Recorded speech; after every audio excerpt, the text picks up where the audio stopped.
This is Daily Armenia, CivilNet's daily news digest. Here's what's making headlines in Armenia today.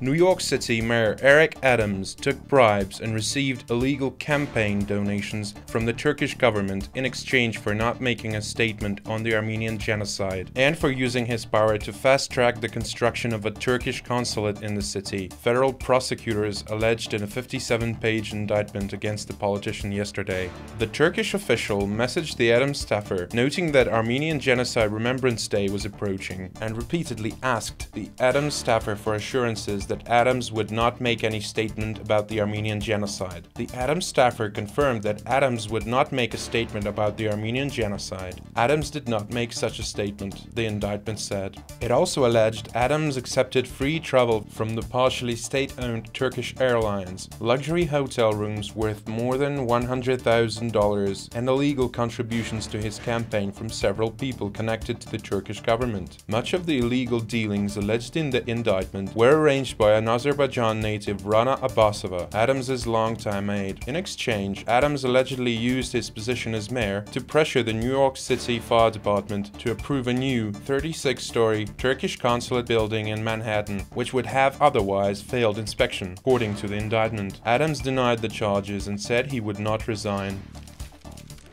Armenia's Prime Minister Nikol Pashinyan spoke yesterday at this year's United Nations General Assembly, reiterating that the Armenian Constitution has no territorial claims toward Azerbaijan and stressing that the two countries are close to signing a normalization deal, Pashinyan's office reported. Without going into details, let me say that there is nothing of this kind in our constitution. There are no territorial claims on Azerbaijan, and we can provide detailed written proof regarding this to all our international partners concerned. Moreover, it is the Constitution of Azerbaijan that contains territorial claims on the Republic of Armenia, and we can present written argumentation on this as well, he said. Pashinyan also clarified that unlike Baku, Yerevan does not consider this a problem, as any future normalization deal would be expected to take priority over both countries' domestic legislation, including their constitutions. On the sidelines, Armenia's Foreign Minister Ararat Mirzoyan, the US Secretary of State Antony Blinken, and Ceyhun Bayramov, Azerbaijan's foreign minister, held a joint meeting yesterday. They pledged to continue working toward a normalization deal, according to almost identical statements published by the three foreign affairs bodies.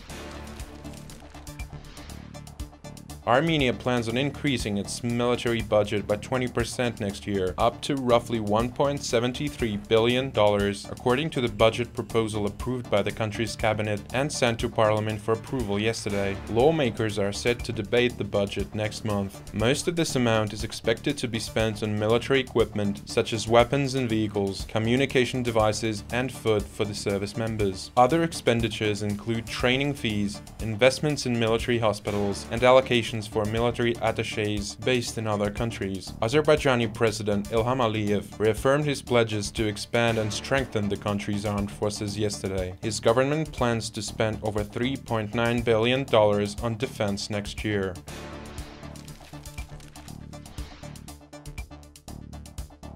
You can also watch this week's edition of CivilNet's Weekly Insights series. In this episode, host Eric Hakobian delves into Prime Minister Nikol Pashinyan's speech at the Global Armenian Summit last week, offering a critical analysis of its implications for Armenia's future. Eric unpacks the Prime Minister's key points and their potential impact on Armenia's domestic and foreign policies in the post-Artsakh conflict era.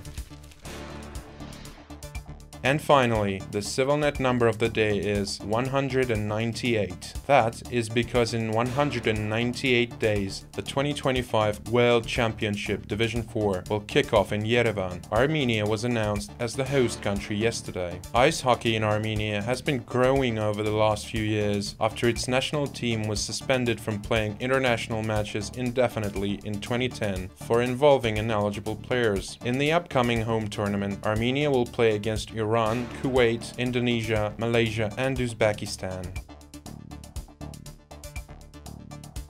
And as always, please follow CivilNet for the latest news and independent reporting from our contributors on the ground here in Armenia.